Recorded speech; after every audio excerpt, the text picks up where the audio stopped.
আউযুবিল্লাহি মিনাশ শাইতানির রাজিম বিসমিল্লাহির রহমানির রহিম আলহামদুলিল্লাহি রব্বিল আলামিন। সবাইকে হিজবুত তৌহিদ আন্দোলনের পক্ষ থেকে জানাই আন্তরিক সালাম মোবারকবাদ। সালামু আলাইকুম ওয়া রাহমাতুল্লাহি ওয়া বারাকাতুহু। গত কয়েকদিন ধরে একটা বিষয় আমরা পর্যবেক্ষণ করছি, আমরা লক্ষ্য করছি। এক শ্রেণীর আলেম, এই শ্রেণীটি নিঃসন্দেহে দেশের সকল আলেমদের প্রতিনিধিত্ব করেন না।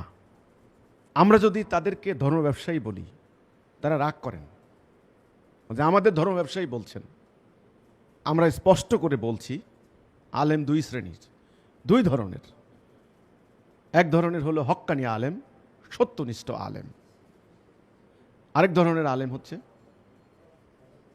ফিতনা সৃষ্টিকারী আলেম, ধান্দাবাজ, ধর্ম ব্যবসায়ী, যারা ধর্মকে ব্যক্তিগত স্বার্থ উদ্ধার, গোষ্ঠী স্বার্থ উদ্ধার, রাজনৈতিক স্বার্থ উদ্ধার এবং নানাবিধ সন্ত্রাসী কর্মকাণ্ডে ধর্মকে ব্যবহার করে। তাদেরকে অবশ্যই কেউ হক্কানি আলেম বলবেন না। আল্লাহ রসুল বলেছেন, আল উলামা ওয়ারাসাতুল আম্বিয়া, নিশ্চয়ই উলামারা আম্বিয়াদের উত্তরসূরি। আবার রসুলই বলেছেন, আসমানের নিচে নিকৃষ্ট হবে তাদের আলেম সমাজ। তারা ফিতনা সৃষ্টি করবে, সেই ফিতনা তাদের দিকে ধাবিত হবে। তাহলে এরা কোন আলেম? যারা ফিতনা সৃষ্টিকারী আলেম। তারা আমাদের বিরোধিতা করার জন্য শুরু থেকেই এই সত্যনিষ্ঠ আন্দোলনের তারা বিরোধিতা করেছেন বিভিন্নভাবে। হিজবুত তৌহিদ যা বলে না, হিজবুত তৌহিদ যা করে না, যেটা হিজবুত তৌহিদের আকীদা নয়, হিজবুত তৌহিদের বিশ্বাস নয়, এমন এমন মিথ্যা কথা তারা জনগণের মধ্যে চালু করে দিয়ে তারা জনগণকে বিভ্রান্ত করছে। এবং এ পর্যন্ত আমরা বহুবার সন্ত্রাসীদের দ্বারা আক্রান্ত হয়েছি, ধর্মান্ধ একটা জনগোষ্ঠী দ্বারা আমরা আক্রান্ত হয়েছি, আমাদের বাড়িঘর আক্রান্ত হয়েছে, আমাদের 4 জন ভাই বোন শহীদ হয়েছেন। তারা প্রথম জনগণের মধ্যে এই প্রোপাগান্ডা চালিয়েছে যে হিজবুত তৌহিদ খ্রিস্টানের কাছ থেকে টাকা পায়, মুসলমানদের ঈমান নষ্ট করার জন্য হিজবুত তৌহিদ দাঁড়িয়েছে।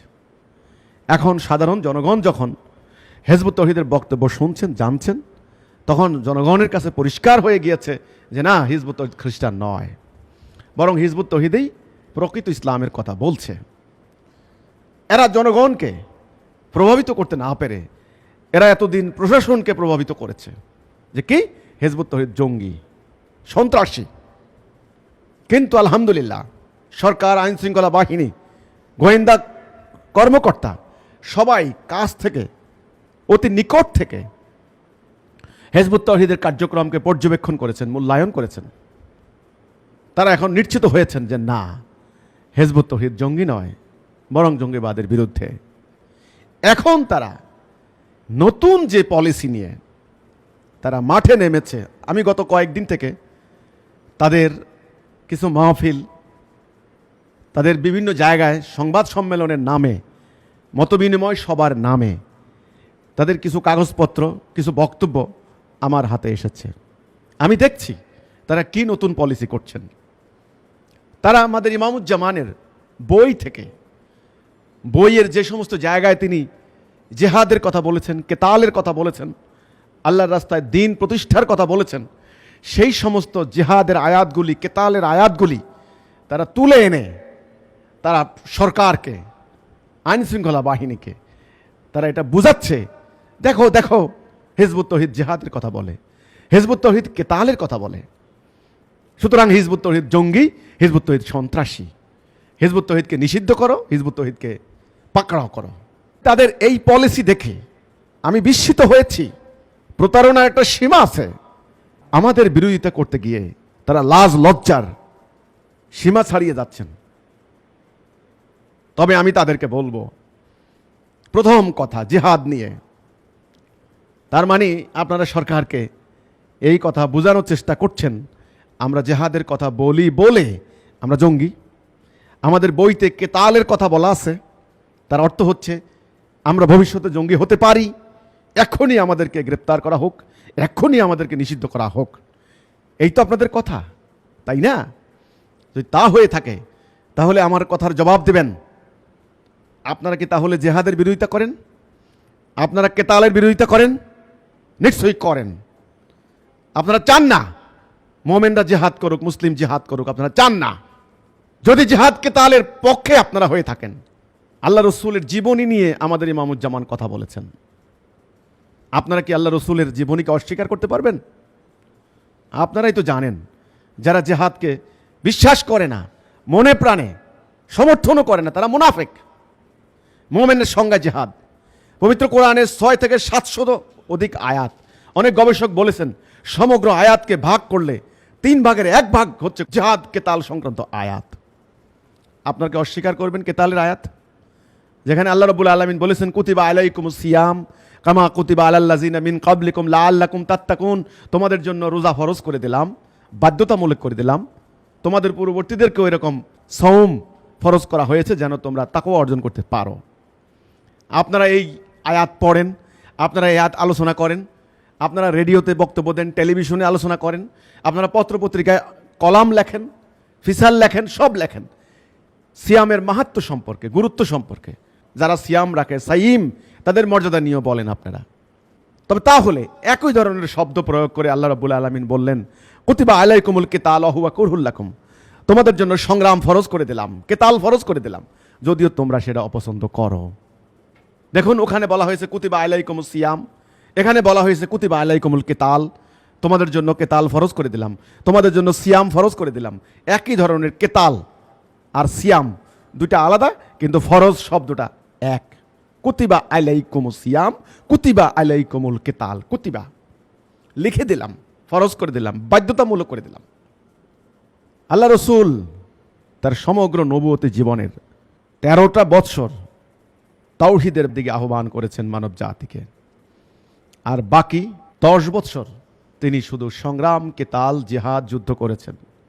তবে নবীর জীবনী যখন লিখতে বসেন, উম্মতে মুহাম্মদের জীবনী যখন আপনি লিখবেন, পুরো সাহাবায়ে কেরামের জীবনী যখন লিখবেন, সিরাত গ্রন্থ পড়ুন, সেখানে আপনি কি বদরের কাহিনী লিখবেন না? আপনি কি ওহদের কাহিনী লিখবেন না?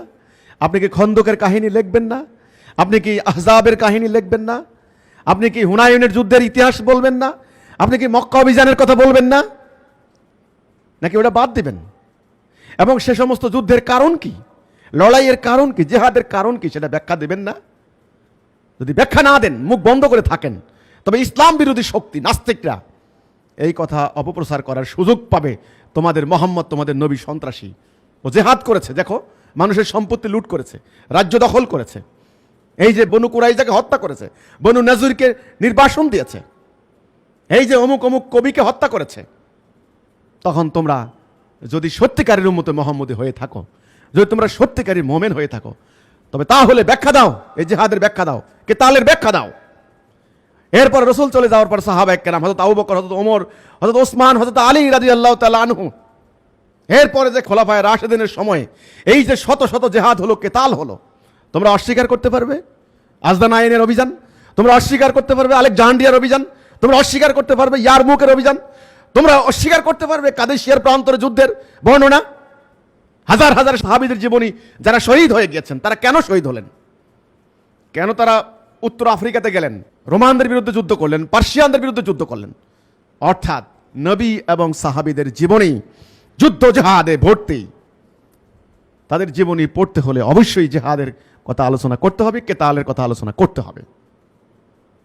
যদি না করো, অবশ্যই যারা সন্ত্রাসবাদী কর্মকাণ্ড করে তারা এই সমস্ত আয়াত দেখাবে, রাসূলের জীবনী দেখাবে, হাদিস দেখাবে, তখন মানুষকে এটার উসিলা দিয়ে ভুল পথে নিয়ে যাবে।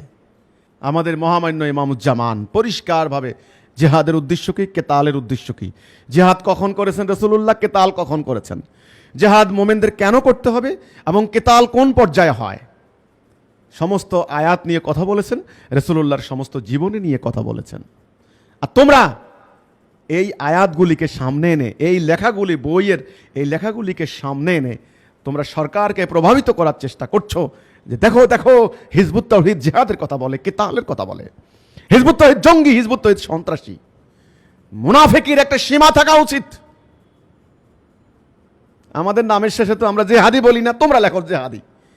আমরা তো আমাদের সংগঠনের নাম বলি নাই মুজাহিদ কমিটি, তোমরা লেখছো মুজাহিদ কমিটি। তোমরা মুজাহিদ কমিটি, তোমরা অমুক জিহাদি। অমুক ফিরকার আতঙ্ক ইত্যাদি তোমরা প্রচার করো জনগণের সামনে। এখন তোমরা সরকারকে বুঝাচ্ছ হিজবুত তাওহীদ জিহাদের কথা বলে, কিতালের কথা বলে, কাজে হিজবুত তাওহীদ জঙ্গি। তো জনগণের সামনে জিহাদের বক্তব্য দাও কেন? জনগণের সামনে উস্কানিমূলক কথা বলো কেন? জিহাদ জিহাদ জিহাদ চাই, জিহাদ করে মরতে চাই, না রে তাকবীর, আল্লাহু আকবার, জিহাদ জিহাদ জিহাদ চলবে, এ সমস্ত ওয়াজে তোমরাই তো জনগণকে উত্তেজিত করো, উস্কানি দাও। আমরা দিয়েছি? কোনোদিন বলতে পারবে আমরা মানুষকে উস্কানি দিয়েছি? অমুকের বাড়িতে হামলা করো, অমুক ধর্ম উপাসনালয় আক্রমণ করো, এটা জেহাদ? এটা নাকি তোমাদের জেহাদ? আমরা আল্লাহ রসুলের প্রকৃত জেহাদের কথা বলছি, পবিত্র জেহাদের কথা বলছি। আমরা প্রমাণ দিয়েছি। তোমরা সরকারকে এইটা এখন বোঝানোর জন্য মাঠে নেমেছ, তাই না, যে আমরা জঙ্গি। লজ্জা থাকা উচিত তোমাদের। সরকার, আইন শৃঙ্খলা বাহিনী, গোয়েন্দা সংস্থা, মিডিয়া, যদি তাদের চোখ থাকে তারা দেখবেন দেশে যখন জঙ্গিবাদ আক্রান্ত হলো, জঙ্গিরা আক্রমণ করলো, এখানে ওখানে বোমা মারছে, মানুষ হত্যা করছে, আমরা হিজবুত তাওহীদ, আমাদের হাজার হাজার কর্মী নিজের কষ্টার্জিত অর্থ ব্যয় করে আমরা জঙ্গিবাদের বিরুদ্ধে সভা করেছি, সেমিনার করেছি, বই লিখেছি, হ্যান্ডবিল দিয়েছি, সংকলন বের করেছি, পত্রিকা আর্টিকেল দিয়েছি। সেই পত্রিকা নিয়ে নিয়ে আমরা মানুষের দ্বারে দ্বারে গিয়েছি। আমরা লক্ষ লক্ষ সভা সমাবেশ করেছি। সেই সভা সমাবেশের রেকর্ড আমাদের কাছে আছে এবং এদেশের কোটি কোটি মানুষ সাক্ষী আছে। আর তোমরা কোথায় ছিলে? কখনো দেখলাম না জঙ্গিবাদের বিরুদ্ধে তোমাদেরকে একটা কথা বলতে, একটা বিবৃতি দিতে, বরং মাঝে মধ্যে সরকারের অভিযানগুলির তোমরা সমালোচনা করতে। সেই রেকর্ডও আমাদের কাছে আছে। আজ মায়ের থেকে মাসির দরদ বেশি হয়ে গেল, তাই না? হিজবুত তাওহীদকে ঘায়েল করতে হবে, তাই না? হিজবুত তাওহীদের বিরুদ্ধে লেগেছ, মিথ্যা প্রপাগান্ডা চালিয়েছ, অপপ্রচার চালিয়েছ, সোশ্যাল মিডিয়াতে, ফেসবুক, অন্যান্য জায়গায় আমার বিরুদ্ধে অপপ্রচার চালাচ্ছ। এখন কুল কিনারা করতে না পেরে আমরা যখন সারা বাংলাদেশে তোমাদের এই সন্ত্রাসী কর্মকাণ্ডের জন্য আইনের শরণাপন্ন হয়েছি, তখন পাগল পাড়া হয়ে এইবার আমাদের বইয়ের অমুক পৃষ্ঠায়, অমুক লাইনে, অমুক জায়গায় জেহাদের কথা আছে, ওখানে জেহাদের কথা আছে, কিতালের কথা আছে, কাজে হিজবুত তাওহীদকে নিষিদ্ধ করো, হিজবুত তাওহীদ জঙ্গি। জঙ্গিবাদের বিরুদ্ধে হিজবুত তাওহীদ সোচ্চার হয়েছে এবং রয়েছে এবং থাকবে ইনশাআল্লাহ। বাংলাদেশে একটা মাত্র বেসরকারি সামাজিক আন্দোলন যেটা হিজবুত তাওহীদ, যেই পরিমাণ আমরা জঙ্গিবাদের বিরুদ্ধে সভা সমাবেশ করেছি, তোমরা একটা কথাও বলো নেই।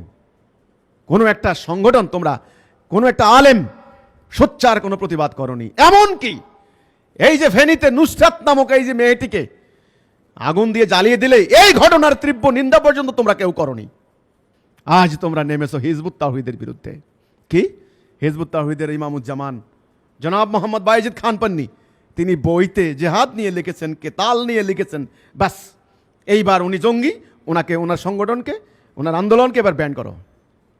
তোমরা জঙ্গিদেরকে কিভাবে মানসিকভাবে সাপোর্ট দিচ্ছ? তোমরা মিছিল করেছো রাজধানীর বুকে, আমরা শুনেছি আমরা হব তালেবান, বাংলা হবে আফগান। আমরা বলেছি না, এটা আফগানিস্তান নয়, এটা আমার সোনার বাংলা, আমি তোমায় ভালোবাসি। তোমাদের শয়নে, স্বপনে, জাগরণে, সর্ব অবস্থায় তোমরা কামনা করো বাংলার জমিনদারও তালেবান রাষ্ট্র হয়। আমাদের বিরোধিতা করতে গিয়ে সত্যের ধমনী কেটে দিও না। আমাদের বিরোধিতা করতে গিয়ে মুনাফেক হিসেবে পরিচয় দিও না। তবে তাহলে তোমরা জেহাদের বিরোধিতা করো, তবে তাহলে তোমরা কেতালের বিরোধিতা করো। কারণ আমরা যেহেতু জেহাদ কেতালের কথা বলি, আর তোমরা বলতে চাচ্ছ আমরা যেহেতু এটা বলি সেহেতু আমরা জঙ্গি, তোমরা এটা বলো না। আমরা বলেছি জেহাদ শব্দের অর্থ হচ্ছে চেষ্টা, প্রচেষ্টা, সর্বাত্মক প্রচেষ্টা। আর কেতাল শব্দের অর্থ হচ্ছে সশস্ত্র যুদ্ধ, লড়াই। এই দুটি শব্দ আলাদা। তোমরা ডিকশনারি খুলে দেখো, তোমরা বিশ্বকোষ দেখো, তোমরা অন্য অন্য গ্রন্থ খুলে দেখো, তোমরাই জানো জেহাদের একটা মানে, কেতালের আর একটা মানে। কর্মসূচির মধ্যে 5 নম্বর হচ্ছে জেহাদ, এখানে কেতাল নাই। মোমেনরা আগে তাওহীদের উপর ঐক্যবদ্ধ হবে, আল্লাহ রসুল ঐক্যবদ্ধ করেছেন, তারপরে যার আন্ডারে ঐক্যবদ্ধ হয়েছেন তিনি হলেন অবিসংবাদিত নেতা। ওনার কথা শুনেছেন, ওনার কথা মেনেছেন, এবং অন্যায় অবিচার শিরিক কুফর থেকে তারা হিজরত করেছেন এবং তারা জিহাদ করেছেন। সে জিহাদ কি? কথা বলে, লিখে, আর্গুমেন্ট করে, বক্তব্য দিয়ে, পত্রিকায় লিখে, তর্ক করে, যে কোনো উপায়ে সত্যকে মিথ্যার উপরে জয়ী করার চেষ্টা করা জিহাদ। সর্বশেষ রাসূল কেতাল করেছেন। কখন কেতাল করেছেন? 5 দফা কর্মসূচির মধ্যে কেতাল নাই। কেতাল কখন করেছেন? তিনি যখন রাষ্ট্রপ্রধান, তিনি যখন মদিনায় গেলেন। মদিনার তিনি অবিসংবাদিত নেতা, মদিনার জনগণ ওনাকে তাদের নেতা হিসেবে মেনে নিয়েছেন। তিনি মদিনা সনদের মাধ্যমে ওই মদিনার তৎকালীন ইয়াহুদি, পৌত্তলিক, মুসলমান, প্যাগান যারা যারা ছিল সবাইকে নিয়ে তিনি একটা জাতি উম্মাহ তৈরি করেছেন। সেখানে অনেকগুলি শর্তের মধ্যে প্রধান দুটি শর্ত, প্রধান দুটি কন্ডিশন। নাম্বার 1, বহিঃশত্রুর হাত থেকে মদিনা রক্ষা হবে এবং আভ্যন্তরীণ সন্ত্রাসবাদ থেকে মদিনাকে নিরাপদ রাখা হবে। যারাই সন্ত্রাস করবে সকল গোত্র মিলে একসঙ্গে সন্ত্রাসীদেরকে প্রতিহত করবে, বিচার করবে। আর বিচার করবেন রাসূলুল্লাহ। শত্রু আক্রমণ করলে যার যার সামর্থ্য অনুসারে শত্রুকে প্রতিরোধ করবে, যেহেতু সবাই মদিনার রাষ্ট্রের নাগরিক। এইভাবে মদিনা সনদের মাধ্যমে তিনি একটি চুক্তি করলেন। সেই চুক্তির ফলে তিনি মদিনার সকল ধর্ম, বর্ণ, গোত্রের অবিসংবাদিত নেতা হয়ে গেলেন। তখন তিনি রাষ্ট্রপ্রধান। আমাদের বইগুলি পড়ো, দেখো, আমাদের ইমামুজ্জামান বলেছেন জিহাদ, কেতাল, সন্ত্রাস বইতে জেহাদ আর কেতাল এবং সন্ত্রাস এক নয়। সেখানে তিনি প্রমাণ দিয়েছেন। মদিনায় যাওয়ার পরে তিনি ওনার নীতি পরিবর্তন হয়ে গিয়েছে, কারণ স্বাভাবিক কথা, আর রাষ্ট্রের নীতিতে ব্যক্তি দল চলে না এবং ব্যক্তি দলের নীতিতে রাষ্ট্র চলতে পারে না। রাষ্ট্রের আলাদা নীতি আছে। আজকে দুনিয়া যত রাষ্ট্রসমূহ রয়েছে, রাষ্ট্রপ্রধানরা রয়েছেন, সে প্রেসিডেন্ট হোক আর প্রধানমন্ত্রী হোক আর সামরিক বাহিনীর প্রধান, রাজা হন, বাদশাহ হন, খলিফা হন, যিনি হন না কেন, যেই হন না কেন, যুদ্ধের আয়োজন করবেন তিনি। বহিঃশত্রুর হামলা থেকে, আক্রমণ থেকে দেশের জনগণকে, দেশের মানুষকে, মাটিকে নিরাপদ করার জন্য তিনি অঙ্গীকারাবদ্ধ। তিনি সামরিক বাহিনী গঠন করেন, তিনি সৈন্যবাহিনীদেরকে প্রশিক্ষণ দেন, গোয়েন্দা তথ্য সংগ্রহ করেন, অস্ত্রশস্ত্রে সজ্জিত হন এবং তিনি অভিযান পরিচালিত করেন। শত্রুর সঙ্গে সন্ধি করেন, চুক্তি করেন, বৈদেশিক শক্তির সঙ্গে বাণিজ্য চুক্তি করেন, সামরিক চুক্তি করেন, ইত্যাদি ইত্যাদি ইত্যাদি। পৃথিবীর অপরাপর রাষ্ট্রপ্রধানরা, রাষ্ট্রনায়কগণ রাষ্ট্র পরিচালনার ক্ষেত্রে সমগ্র জাতির পক্ষ থেকে যেই সমস্ত কর্মকাণ্ড করে থাকেন, আমার রাসূল একজন রাষ্ট্রপতি হিসেবে তিনি তাই করেছেন, একজন রাষ্ট্রপ্রধান হিসেবে তিনি তাই করেছেন।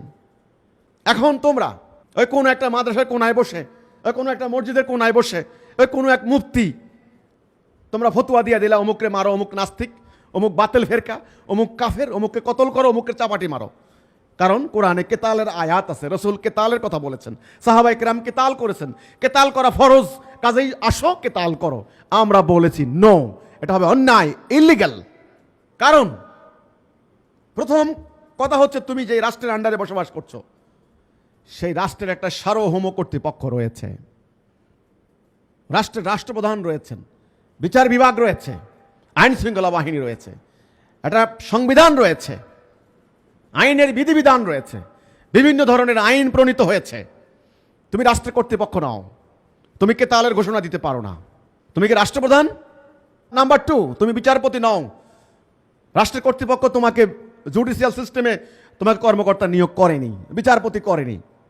তুমি জাস্টিস নাও, জাজ নাও, জাজমেন্ট ডিক্লারেশন করার তোমার কোনো অথরিটি নাই, তোমার রায় দেওয়ার কোনো অধিকার নাই। তুমি বলতে পারো তুমি মুফতি। তুমি কিসের মুফতি? বউ তালাক, বিয়ে শাদী, মেয়ে মানুষের ব্যক্তিগত কিছু সমস্যা, নামাজ, রোজা, হজ, যাকাত ইত্যাদির মাসলা মাসাইলের মুফতি। কিন্তু আমরা পরিষ্কার করে বলতে চাই, এটা একটা আইনি পরিভাষা। ইসলাম যখন রাষ্ট্র ক্ষমতায় ছিল, কোরআন যখন ক্ষমতায় ছিল, তখন বিচারককে সহযোগিতা করার জন্য যে জুরি বোর্ড গঠন করা হতো আইনের বিভিন্ন বিধিবিধান ব্যাখ্যা দেওয়ার জন্য, সেই সমস্ত জুরি বোর্ডের সদস্যদেরকে বলা হতো মুফতি। আজকে তোমরা রাষ্ট্র ক্ষমতা হারিয়েছো কয়েক শতাব্দী আগে, তোমাদের সংবিধান আল কোরআন ক্ষমতায় নাই, এই হুঁশ কি তোমাদের নাই? কাজেই তোমাদেরকে বুঝতে হবে, তোমরা বিচারপতি নাও, তোমরা রায় দিতে পারো না। তোমরা রাষ্ট্রপ্রধান নাও, তোমরা যুদ্ধের ঘোষণা দিতে পারো না। কেউ যদি অন্যায় করে রাষ্ট্রের আন্ডারে, সেই অন্যায় দেখবে রাষ্ট্র, তুমিও যেমন আমিও তেমন, সমান সমান। আমিও যাব বিচারপতির কাছে, তুমিও যাও, আইনের কাছে তুমিও যাও, আমিও মামলা দেব, তুমিও পারলে মামলা দাও, আমি ব্যাখ্যা দেব, আমি প্রমাণ দেব আদালতের কাছে, আমি তোমাকে ব্যাখ্যা দিতে বাধ্য নই। সংবিধান 38, 39 আর্টিকেল আমাকে কথা বলার অধিকার দিয়েছে, আমার বাক স্বাধীনতা নিশ্চিত করেছে, আমার লেখা বক্তব্য দেওয়ার স্বাধীনতা দিয়েছে, এবং পাশাপাশি একটা লাইন তুলে দিয়েছে আইনের বিধানাবলী সাপেক্ষে, এবং এই নিষেধাজ্ঞাও জারি করেছে আমি যেন অন্যের সেন্টিমেন্টে আঘাত না করি, অন্যের ধর্মের প্রতি আঘাত না করি, অন্য ধর্ম উপাসনালয়ের প্রতি আঘাত না করি, অন্য কারো বিশ্বাসের প্রতি যেন আঘাত না করি। এখন যদি তোমাদের আপত্তি থাকে আমাদের বক্তব্য, তবে আইনের কাছে যাও। তুমি কে? তুমি কর্তৃপক্ষ? কাজেই আমাদের বক্তব্য হচ্ছে এই, এখন তারা পলিসি নিয়েছে সরকারকে বিভিন্ন আলোচনা সেমিনারের আয়োজন করে আমাদের ইমামুজ্জামানের লিখিত বই, আমার লিখিত বইগুলি থেকে খণ্ড খণ্ড লাইন, টুকরা ইত্যাদি তুলে এনে তারা সরকারকে বোঝানোর চেষ্টা করছে যে হিজবুত তৌহিদ জিহাদের কথা বলছে, হিজবুত তৌহিদ কেতালের কথা বলছে, হিজবুত তৌহিদকে পাকড়াও করো, নিষিদ্ধ করো। তাহলে তোমরা জিহাদের বিরুদ্ধে, তোমরা কেতালের বিরুদ্ধে। মুনাফিকের একটা সীমা থাকা উচিত। বরং জঙ্গিবাদের বিরুদ্ধে আমরা সোচ্চার ছিলাম, আছি এবং থাকব। জঙ্গিবাদের বিরুদ্ধে আমাদের কর্মকাণ্ড স্পষ্ট। আমাদের নিজের পকেটের পয়সা খরচ করে আমরা জঙ্গিবাদের বিরুদ্ধে সংগ্রাম করেছি। তোমাদেরকে কিন্তু আমরা রাস্তাঘাটে দেখি নাই, মাথা বের করেও পর্যন্ত দেখার কোনো সুযোগ পাও নাই, প্রয়োজনীয়তা মনে করো নাই। সরকার জঙ্গিবাদের তাণ্ডব থেকে রক্ষা করার জন্য, জনগণকে বাঁচানোর জন্য তোমাদেরকে আহ্বান করেছিলেন। আমাদের কাছে তথ্য আছে, তোমরা টাকা ছাড়া কোনো একটা আলেম তোমরা আসো নাই, গুনে গুনে তোমরা টাকা নিয়েছো সরকার থেকে। কি জন্য টাকা নিয়েছো? জঙ্গিবাদের বিরুদ্ধে কিছু কথা বলবে এই জন্য গিয়ে তোমরা বলো নাই অনেকে, এবং টাকার ভাগাভাগি নিয়ে তোমরা ঝগড়া পর্যন্ত করেছো। ওই টাকা দিলে তোমাদেরকে পাওয়া যায়, টাকা না দিলে তোমাদেরকে পাওয়া যায় না। আর আজ তোমরা সরকারকে বুঝাচ্ছ আমরা জঙ্গি, কারণ আমরা জেহাদের কথা বলি, আমরা কেতালের কথা বলি। তোমরা শুনে রাখো, হিজবুত তাওহীদ সত্যের আকাশে উজ্জ্বল নক্ষত্র। গত 22 বছর আমরা একটা অন্যায় করি না, একটা আইন ভঙ্গ করি নাই। তোমাদের মিথ্যা প্রপাগান্ডায়, অপপ্রচারে প্রভাবিত হয়ে এক শ্রেণীর আইন শৃঙ্খলা বাহিনীর কর্মকর্তা আমাদের শত শত ভাই বোনদেরকে গ্রেপ্তার করেছেন, কিন্তু পরে তদন্তে প্রমাণিত হয়েছে না, হিজবুত তাওহীদ নির্দোষ, নিরপরাধ। তোমরা কে কি করেছো সেই রেকর্ড, সেই হিসাব সরকারের কাছে রয়েছে। কাজেই মিথ্যা অপপ্রচারের রাস্তা পরিহার করো, যদি হিম্মত থাকে সত্য বলো, আর না হলে সত্যনিষ্ঠ মানুষদের প্রতিরোধের মুখে তুলার মতো উড়ে যাবে ইনশাআল্লাহ। সময় খুব নিকটে।